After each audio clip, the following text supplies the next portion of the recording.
Hello students and welcome back in new lecture. Last lecture में जो है हमने कुछ बायोटेक के जो प्रिंसिपल थे, प्रोसेस थे, उसके बारे में हमने जो है स्टडी किया था। अब यहाँ पर एक बहुत ही इंपॉर्टेंट टॉपिक हम उठा रहे हैं। आप जानते हैं ना, ये होता है एक प्लाज्मिड है।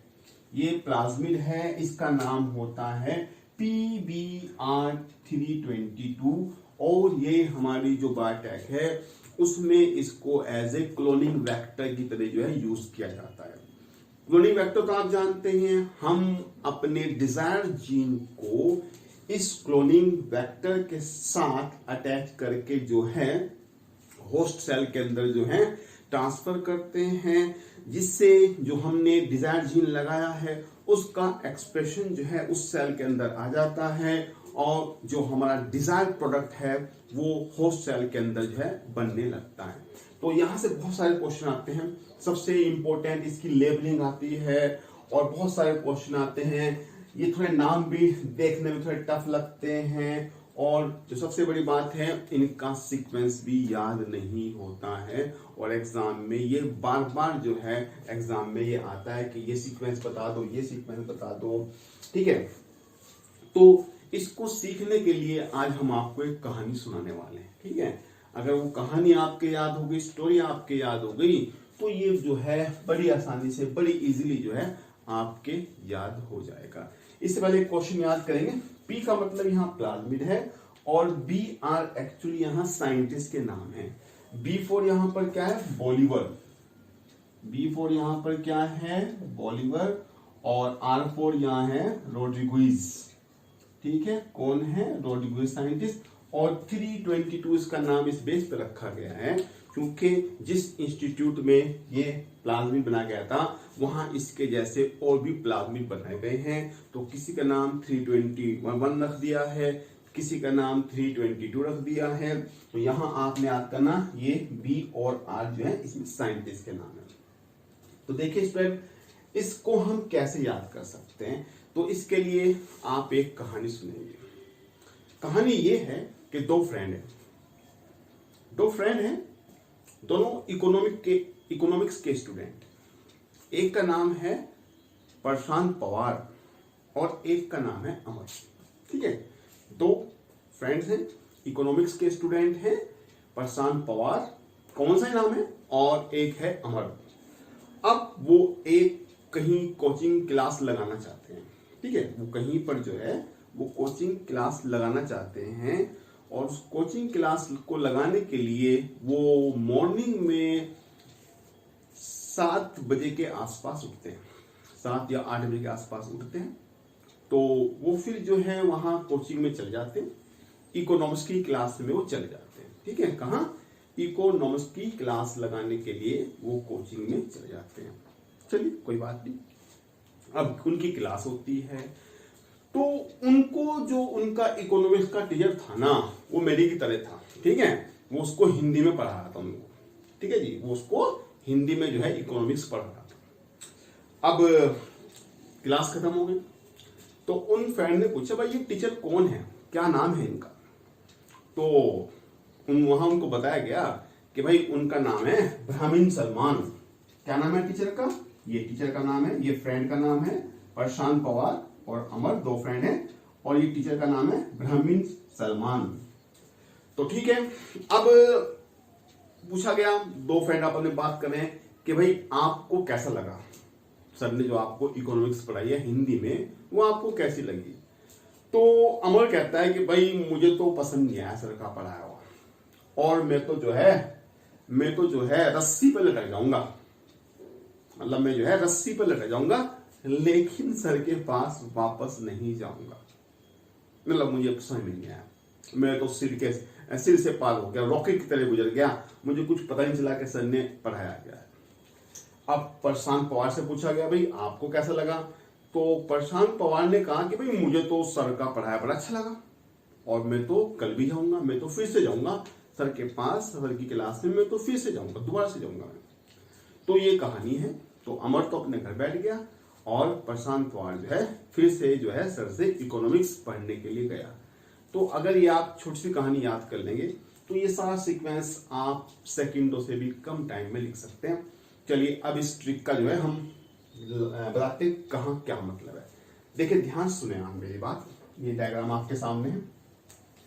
देखिए अगर इसको आप मान ले क्लॉक, देखिए अगर इसको आप क्लॉक मान ले, देखो ये क्लॉक मान ले इसको आप, तो आप बता सकते हैं 7 का कहां बजेंगे, बताइए। 7 के लिए एक इसकी जो नीडल है वो यहां होगी और 7 के ये यहां आसपास होगी, मतलब 7 कहां आएंगे, ORI पे आएगी। ORI आप जानते क्या, ओरिजिन, क्या है, ओरिजिन, ओरिजिन, यानी कि 7 बजे क्या है, 7 बजे जो है मॉर्निंग के 7 बजे क्या हो चुका है, दिन का ओरिजिन हो चुका है, दिन निकल चुका है, दिन का ओरिजिन हो चुका है। तो यहां हम यहीं से स्टार्ट करेंगे, इस डायग्राम को हम यहीं से स्टार्ट करेंगे। तो यहां ये क्लॉक अगर 7 बजा रही है, 7 का टाइम दिखा रही है, तो क्या है, दिन का ओरिजिन हो गया है। तो ओरिजिन का मतलब यहां से करेंगे, इस ORI को हम आपको अलग से बताते हैं। ओरिजिन का मतलब होता है, ORI का मतलब क्या होता है, ओरिजिन ऑफ रेप्लिकेशन, जहां से इसका रेप्लिकेशन स्टार्ट होगा उसे हम क्या कहते हैं, उसे हम कहते हैं ओरिजिन ऑफ रेप्लिकेशन। तो अब क्या हुआ है, दिन का ओरिजिन हो चुका है और ये दो फ्रेंड है, देखिए एक है AMR अमर, यहां में R को लेना है, AMR अमर, ये आ गया, AMR अमर आ गया, और ये हमारे पास में क्या आ गया, ये हमारे पास में प्रशांत पवार, ये है प्रशांत पवार, प्रशांत पवार, ठीक है, PST प्रशांत, देखो लग भी रहा है, प्रशांत पवार, PVU पवार, ठीक है। तो दिन का ओरिजिन हो चुका है, दो फ्रेंड हैं, एक है प्रशांत पवार, ये प्रशांत पवार, प्रशांत पवार, और ये हमारे पास में है अमर, ठीक है। ये दोनों कहा जाते हैं इको, ये देखिए आ गया इको, ये जो है इको मतलब इकोनॉमिक की क्लास में जाते हैं, कहा जाते हैं, ये यहाँ पे आ गया, ठीक है, ये इकोनॉमिक्स की क्लास में जो है जाते हैं, ये इकोनॉमिक्स और ये आ गया क्लास, ये इकोनॉमिक की क्लास में जाते हैं। और वहां पर टीचर, ये आ गया टीचर, TE, यहाँ आर लेना हमने, यहाँ हमने आर लेना है, TE टीचर, देखिए आ गया टीचर, तो यहाँ हमने आर लेना है, यहाँ भी हमने आर लेना। तो जो टीचर है वो ये देखिए हिंदी, वो हिंदी में पढ़ा रहा था, ठीक है, एक टीचर जो है वो हिंदी में उनको पढ़ा रहा था, ठीक है। तो यहाँ एक बात आपने और याद करनी है, यहाँ देखिए हर जगह फर्स्ट है, फर्स्ट, हर जगह फर्स्ट है, सिर्फ एक जगह ही जो है सेकंड है, वो तो याद हो ही जाएगा हमारे, सिर्फ यहीं पर जो है ये सेकंड आपने याद करना है, बाकी तो यहाँ हर जगह फर्स्ट ही है, ठीक है। तो वापस आते हैं अपने ट्रिक्स पे।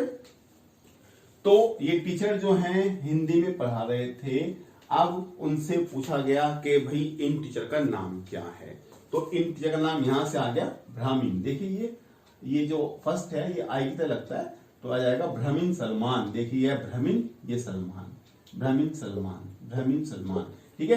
तो ने कहा भाई इन टीचर का नाम जो है वो ब्राह्मीण सलमान है, ठीक है। क्लास खत्म हो गई, अब जो है दो फ्रेंड आपस में बातें कर रहे हैं।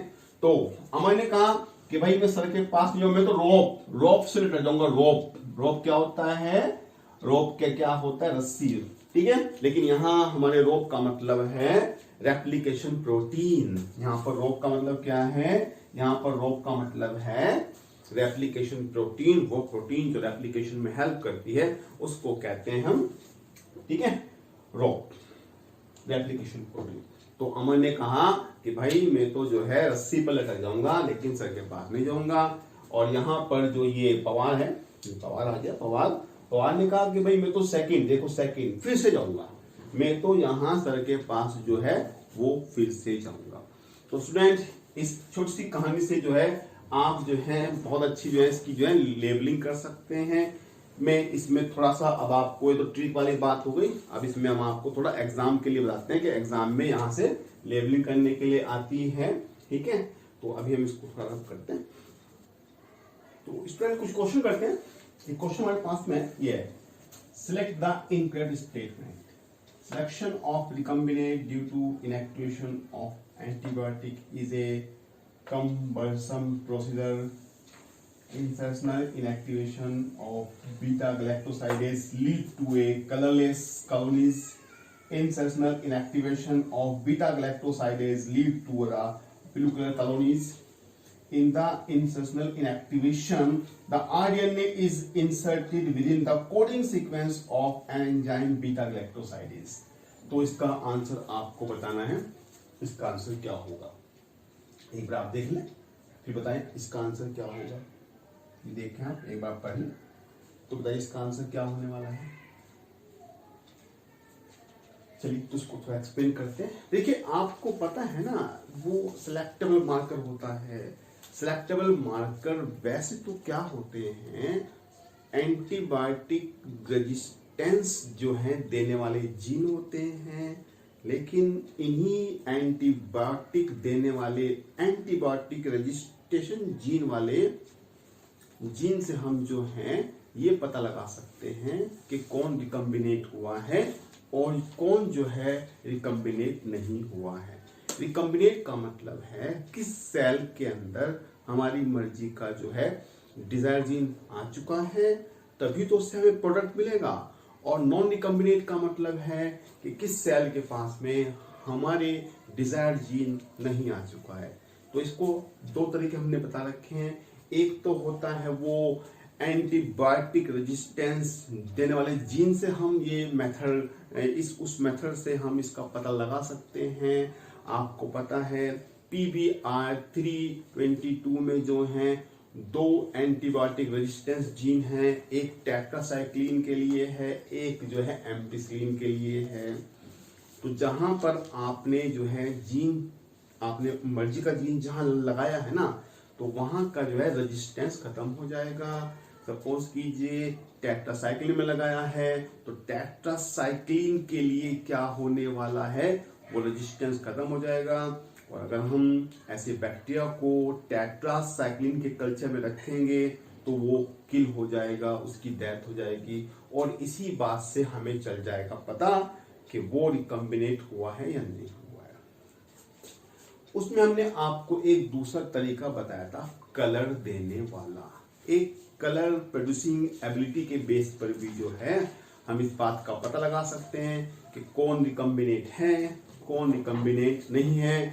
इसके लिए हम क्या काम करने वाले हैं, इसके लिए हम क्या काम करने वाले हैं, अपने डिजायर्ड जीन को, ठीक है, इसके लिए हम क्या काम करते हैं, अपने डिजायर्ड जीन को जो है एक खास जीन में लगाते हैं। वो जीन एक्चुअली क्या काम करता है, किसी क्रोमेटिक सब्सटेंस की प्रेजेंस में क्या करने वाला है, वो जो है एक एंजाइम बनाता है जिसका नाम है बीटा गैलेक्टोसाइडेज। और बाद में बीटा गैलेक्टोसाइडेज की वजह से जो रिएक्शन होता है, जो प्रोडक्ट बनता है, उसका कलर ब्लू आता है।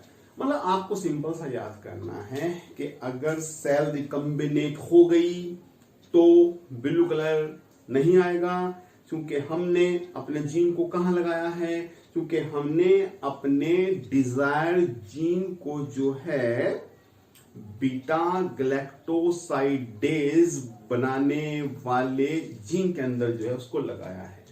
तो अब अगर हमारे जीन, हमारे डिजायर जीन की वजह से बीटा गैलेक्टोसाइड जीन का इफेक्ट खत्म हो जाए, तो इस बात को हम कहते हैं इंसर्शनल इनएक्टिवेशन। क्या कहते हैं, इंसर्शनल इनएक्टिवेशन उसको हम कहते हैं।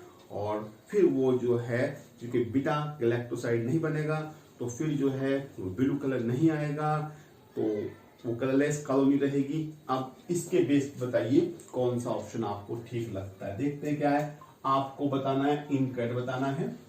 Selection of recombinant due to the inactivation of antibiotic is a cumbersome procedure। हाँ ये ठीक है, एंटीबायोटिक से हम पता लगा सकते हैं, तो ये भी ठीक है।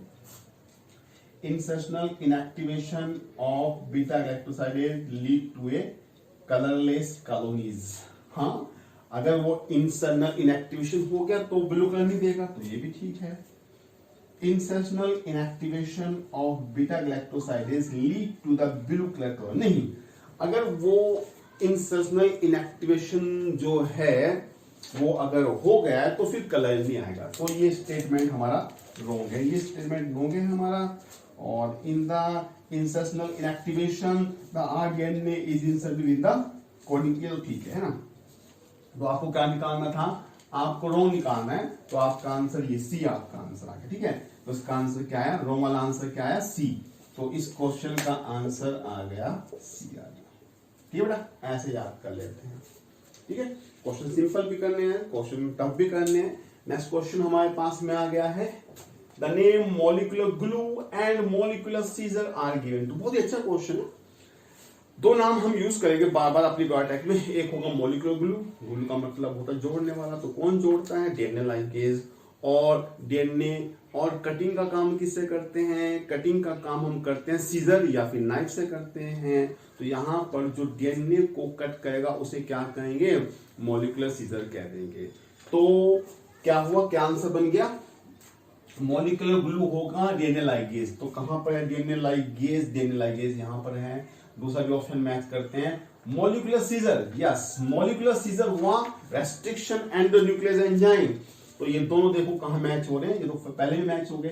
तो इसका आंसर ये आ गया हमारे पास में। तो इसका आंसर हमारे पास में यहां ये आ गया है। नेक्स्ट क्वेश्चन बड़ा इंपॉर्टेंट है, ये इलेक्ट्रोपोरेशन क्या होता है, इलेक्ट्रोपोरेशन। इलेक्ट्रोपोरेशन देखिए, इलेक्ट्रोपोरेशन क्या है, एक लग रहा है कि कोई कॉमन सा वर्ड है।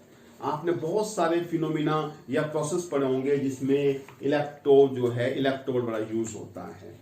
तो अभी तो आप इस क्वेश्चन को बड़ी इजीली कर देंगे क्योंकि इसमें बायोटेक का एक ही ऑप्शन है। लेकिन जब ये एग्जाम में आएगा तो वहां तो नहीं पता चल पाएगा कि भाई ये बायोटेक से आया नहीं आया। तो इसको हम समझेंगे। तो आपको बताना है इलेक्ट्रोपोरेशन क्या होता है। ठीक है, इलेक्ट्रोपोरेशन से पहले मैं आपको कुछ बातें बताता हूं। आपको पता ना, हमने आरडीएनए बना लिया है। अब इस आरडीएनए को हमें अपनी मर्जी के होस्ट में जो है ट्रांसफर करना है। तो इसके लिए हम कुछ स्टेप यूज करते हैं। अगर तो हमें आरडीएनए को बैक्टीरिया में जो है ट्रांसफर करना, तो उसके लिए हम क्या काम करते हैं, याद है आपको हम क्या काम करते थे, हम जो हैं उस बैक्टीरियल वॉल का ट्रीटमेंट कैल्शियम से कराते थे।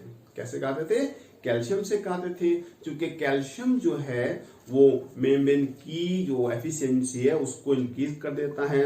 और उसके बाद हम क्या काम करते थे, उसको जो है क्या करते थे, उसको जो है लो टेम्परेचर पर रखते थे, फिर एकदम से उसको जो है हाई टेम्परेचर पर रखते थे और फिर से उसको जो है लो टेम्परेचर पर लेके आते थे। इससे क्या होता था, सेल वॉल में जो पोर होते हैं वो उस तरफ फैल जाते हैं और इन पोर के थ्रू जो है हम अपनी मर्जी के डीएनए को बैक्टीरिया सेल के अंदर ट्रांसफर कर सकते हैं। वहीं हमने आपको एक तरीका बताया बायोलिस्टिक। बायोलिस्टिक क्या था, जीन गन या फिर बायोलिस्टिक था। वो एक मशीन होती है जिसमें से जो है टंगस्टन या फिर जो है गोल्ड के पार्टिकल निकलते हैं, उनकी वेलोसिटी बहुत ज्यादा हाई होती है। और ये मेथड जो है हम प्लांट सेल के लिए यूज करते हैं। ठीक है, और एक मेथड हमने आपको बताया था क्या, माइक्रो इंजेक्शन। ये माइक्रो इंजेक्शन जो है हम एनिमल सेल के लिए यूज करते हैं। इसमें डायरेक्टली जो है एक माइक्रो इंजेक्शन की हेल्प से जो है अपनी जो हमारा आरडीएनए उसको हम जो है वो एनिमल सेल के अंदर ट्रांसफर कर सकते हैं। वहीं अब हम आपको एक तरीका और बताते हैं। एक तरीका और है, उसमें हम जो है इलेक्ट्रिक करंट की हेल्प से, इलेक्ट्रिक करंट की हेल्प से जो है सेल मेम्ब्रेन में कुछ पोर्स बनवा लेते हैं और उस पोर्स के थ्रू जो है हम आरडीएनए को होस्ट सेल के अंदर ट्रांसफर कर देते हैं। तो ऐसा कोई ऑप्शन यहाँ पे दिखाई दे रहा है स्टूडेंट, आपको बताइए कोई ऐसा ऑप्शन है जहां पर कोई सेल मेम्ब्रेन के अंदर पोर बनने की बात आ रही हो। हाँ ये है, ये आ गया। तो ये यहां से ये ऑप्शन जो है आ गया है। बाकी ऑप्शन तो बिल्कुल ही मैच नहीं कर रहे हैं। चलिए यहाँ तो आपने बता दिया क्योंकि बायोटेक लिखा हुआ है ऊपर, तो आपने बता दिया, लेकिन इसको आपने याद करना पड़ेगा। इलेक्ट्रोपोरेशन क्या है, उसमें इलेक्ट्रिक करंट को पास करके सेल मेम्ब्रेन के अंदर पोर्स बनवाते हैं। आपको 2 सेकंड के लिए रुकना पड़ेगा स्टूडेंट, तो मैं इसको रब कर देता हूँ थोड़ा सा। हाँ, तो स्टूडेंट नेक्स्ट क्वेश्चन हमारे पास में which of the following restriction enzyme produce blunt end, blunt end. ठीक है, तो आपको पता है ना कि जब रेस्ट्रिक्शन एंजाइम जो है पैलिंड्रोम सीक्वेंस को कट करता है तो मोस्टली एंजाइम क्या काम करते हैं, पैलिंड्रोम सीक्वेंस के सेंटर से थोड़ा सा हटकर जो है तब कट करते हैं। इससे क्या होता है कि एक सिंगल स्ट्रैंडेड जो है एक सिंगल स्ट्रैंडेड डीएनए वहां पर बन जाता है और उस सिंगल स्ट्रैंडेड डीएनए को हम कहते हैं स्टिकी एंड कहते हैं। मोस्टली रेस्ट्रिक्शन एंजाइम तो ऐसे ही काम करते हैं, लेकिन अब आप बहुत ध्यान से सुनना। अब क्या होने वाला है, बहुत सारे एंजाइम क्या काम करते हैं, वो रिकॉग्नाइज सीक्वेंस जो कि पैलिंड्रोम होता है उसको बिल्कुल सेंटर से ही कट करते हैं। कहां से कट करते हैं, जैसे ये तो उसको बिल्कुल सेंटर से कट करते हैं। जब सेंटर से कट करते हैं तो वहां पर स्टिकी एंड नहीं बनते हैं और अनस्टिकी एंड को ही हम कहते हैं ब्लंट एंड कहते हैं। क्या कहते हैं, ब्लंट एंड। ऐसे 3 रेस्ट्रिक्शन एंजाइम हमारे सिलेबस में है जो अक्सर एग्जाम में पूछते हैं। तो यहां तो इसका आंसर आ गया हमारे पास में, ये एक तो आ गया इको आरवी। इको आरवी क्या है, ब्लंट एंड बनाता है। एक आपने याद करना, ये आपने ऐसे याद करना, इस्मा इसका, इस्मा इसका, ऐसे याद करेंगे, इस्मा इसका, ठीक है। इस्मा इसका आप याद कर लें, यहाँ फर्स्ट सेकंड कुछ भी रहे, इससे जो है कोई डिफरेंस नहीं आएगा। तो आपने याद करना इस्मा इसका और साथ साथ याद करना इको आरवी जो है ये क्या काम करते हैं, ब्लंट एंड को प्रोड्यूस करते हैं। एक बार फिर से रिपीट करते हैं, अनस्टिकी एंड को ब्लंट एंड कहते हैं। Next question, name 2 bacteria frequently used in biotech. ये भी बहुत कॉमन क्वेश्चन है। एक्चुअली हम यहाँ टफ क्वेश्चन ही नहीं कराएंगे, हम कुछ क्वेश्चन ऐसे भी कराएंगे जो बस आपके याद हो जाएं, क्योंकि एग्जाम में बायोटेक में सिंपल क्वेश्चन भी आते हैं और कभी कभी क्वेश्चन तो बहुत इजी आ जाता है। तो हम ये नहीं चाहते कि टफ क्वेश्चन के चक्कर में आपका सिंपल क्वेश्चन रह जाए। तो जितना रिपीट करेंगे आप उतना आपके लिए अच्छा है। नेम द 2 बैक्टीरिया जो कि बायोटेक में बहुत यूज होते हैं, तो बता दीजिए कौन सा है यहाँ पर, salmonella, E coli, agrobacterium, salmonella नहीं, तो यहाँ पहला ऑप्शन आ गई ई कोलाई और एग्रोबैक्टीरियम टुमिफिकेंस जो है, जो बहुत ही ज्यादा यूज होते हैं हमारी बायोटेक में। चलिए अब हम इसको बताते हैं क्यों यूज होते हैं, ठीक है। देखिए ई कोलाई बैक्टीरिया में क्या होता है, प्लाज्मिड होता है, ठीक है। ई कोलाई बैक्टीरिया की बहुत सारी वैरायटी ऐसी है जिसमें प्लाज्मिड होता है, तो इसलिए ई कोलाई का यूज इसलिए होता है ताकि हम उसका प्लाज्मिड यूज कर सकें। और बहुत सारी जो है ई कोलाई की वैरायटी ऐसी है जिसमें प्लाज्मिड नहीं होता है। तो प्लाज्मिड नाउन से हम क्या काम कर सकते हैं, जो हमने आरडीएनए बनाया है तो हम उस ई कोलाई के अंदर उसको ट्रांसफर कर सकते हैं।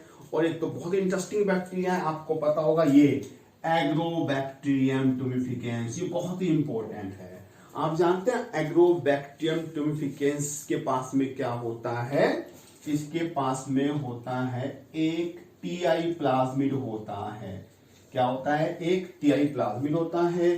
टीआई की फुल फॉर्म आप जानते होंगे, ट्यूमर इंड्यूसिंग प्लाज्मिड होता है और इसको हम कहते हैं नेचुरल जेनेटिक इंजीनियर। क्या कहते हैं इसको, हम नेचुरल क्लोनिंग वेक्टर कह सकते हैं या इसको हम नेचुरल जेनेटिक इंजीनियर भी कह सकते हैं। क्योंकि इसकी एक टेंडेंसी है, जब ये डाइकोट प्लांट के ऊपर अटैक करता है, जब ये डाइकोट प्लांट के ऊपर अटैक करता है तो अपने इस टीआई प्लाज्मिड को उस प्लांट की सेल के अंदर इंट्रोड्यूस कर देता है, जिससे उस प्लांट के अंदर ट्यूमर बनने लग जाते हैं और एक डिजीज हो जाती है प्लांट के अंदर, उसे कहते हैं क्राउन गॉल डिजीज। क्या कहते हैं उसको, क्राउन गॉल डिजीज कहते हैं। और फिर आपको पता है हमने बायोटेक में क्या किया है, हमने बायोटेक में क्या किया है, इसी टीआई प्लाज्मिड को थोड़ा मॉडिफाई कर दिया है और इसको क्या बना दिया है, क्या बना दिया है, इसको थोड़ा मॉडिफाई कर दिया है। अब हमने इसको बना दिया है डिसआर्म पैथोजन बना दिया है इसको। हमने इसके टीआई प्लाज्मिड को निकालकर इसके प्लेस पर अपनी मर्जी का जीन लगा दिया है और इसीलिए ये बायोटेक में काफी यूज होता है। नेक्स्ट क्वेश्चन पर अच्छा क्वेश्चन है, plasmid are suitable vector for gene cloning because, जैसे कि बात चल रही है कि पूरी की पूरी बायोटेक जो है वो प्लाज्मिड के ऊपर टिक हुई है। अब आपसे पूछना चाह रहा है कि बताइए प्लाज्मिड के पास में ऐसी क्या खास बात है कि इसको वजह से जो है हमारी बायोटेक बड़ी इजी हो गई है। देखिए आपको पता है ना कि अगर हमें अपनी मर्जी के जीन को किसी सेल के अंदर ट्रांसफर करना है तो उसकी मल्टीपल कॉपी तभी बन सकती हैं जब अगर हम उसको प्लाज्मिड में लगाएं, क्योंकि प्लाज्मिड के पास में एक होता है ओरिजिन ऑफ रेप्लिकेशन होता है, वो बिना न्यूक्लियस की हेल्प से जो है रेप्लिकेशन कर सकता है, और जब वो खुद रेप्लिकेशन कर रहा है तो जहां पर हमने अपनी मर्जी का जीन लगाया है तो हमारी मर्जी का जीन भी उसके साथ रेप्लिकेशन कर लेगा। मतलब जितना प्लाज्मिड की कॉपी बनेगी उतने ही हमारी मर्जी के जीन की भी कॉपी बन जाएंगे, और इसीलिए जो है प्लाज्मिड बायोटेक में बड़ा यूज होता है। कोई ऑप्शन ऐसा मिल रहा है बताइए? They are small circular DNA capable of integrating with host genome. नहीं, ऐसा कुछ नहीं है, तो बहुत सारे मिल जाएंगे।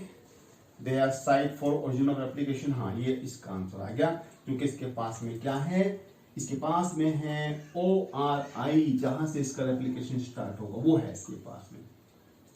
दे can be use as shuttle between prokaryote and eukaryote. नहीं, शटल ये नहीं होता, ये नहीं होगा। They carry antibiotic resistance gene.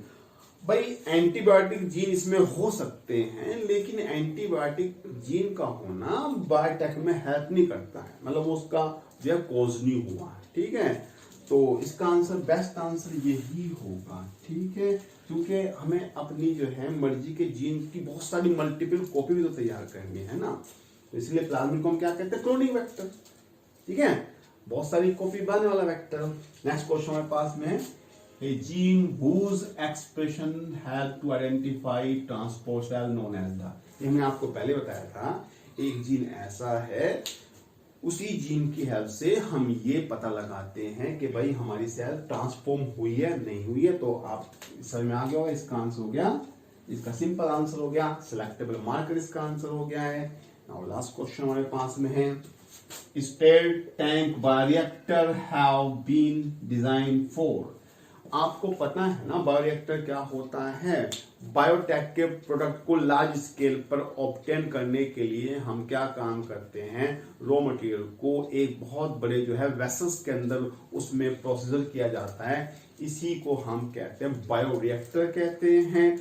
Bioreactor बहुत सारी बातें देता है जिससे बहुत बड़े लेवल पर हमारी मर्जी का प्रोडक्ट बनता है। सबसे पहली बात, ये एक एवरेज टेम्परेचर मेंटेन करता है, एक एवरेज पीएच मेंटेन करता है, और सबसे बड़ी बात जो है ये पूरे बायोरिएक्टर में जो है ऑक्सीजन की सप्लाई प्रॉपर रहे, पूरे प्रोसेस के दौरान में ऑक्सीजन की सप्लाई प्रॉपर रहे, इस बात को भी इंश्योर करता है। मतलब ये एरोबिक कंडीशन को बना के रखता है। अब देखते हैं कौन सा ऑप्शन मैच हो रहा है। Addition to preservative to the product, नहीं, ये तो मैच नहीं हो रहा है। ये तो कहाँ आएगा, ये तो डाउनस्ट्रीम प्रोसेस में आएगा, आप जानते हैं। Availability of oxygen through out the process, हाँ यही आंसर आ गया इसका, यही आ गया आंसर, क्योंकि एरोबिक कंडीशन करता है। तीसरा ऑप्शन है एंश्योरिंग, एनारोबिक का तो मतलब ही नहीं है दूर दूर तक, तो ये भी यहाँ रॉन्ग हो गया है। और प्यूरिफिकेशन ऑफ प्रोडक्ट, नहीं, एडिशन ऑफ प्रिजर्वेटिव और प्यूरिफिकेशन प्रोडक्ट एक्चुअली होते तो हैं, लेकिन ये किसका पार्ट है, ये होता है डाउनस्ट्रीम प्रोसेस का पार्ट होता है। यहाँ आपको अलग से याद करना पड़ेगा कि डाउनस्ट्रीम प्रोसेस क्या होता है। फिनिश प्रोडक्ट बनने से पहले जो फाइनल टच दिया जाता है प्रोडक्ट को, उसी को हम कहते हैं डाउनस्ट्रीम प्रोसेसिंग कहते हैं। इसमें मेनली प्यूरिफिकेशन, सेपरेशन और प्रिजर्वेटिव जो है मिला जाता है। तो स्टूडेंट, ये था बायोटेक का फर्स्ट चैप्टर, ये आपका कंप्लीट हो गया है। क्वेश्चन यहाँ से इजी आएंगे, ज़्यादा इसमें आपको कंफ्यूज होने की कोई ज़रूरत नहीं है। तो मिलते हैं आपसे एक नए लेक्चर में। नया लेक्चर होगा हमारा इस बायोटेक के एप्लीकेशन, जो एक सिंगल लेक्चर में ही वो खत्म हो जाएगा। आप उसको लर्न करें, फिर हम आपको इसका असाइनमेंट देते हैं। ठीक है, थैंक यू वेरी मच।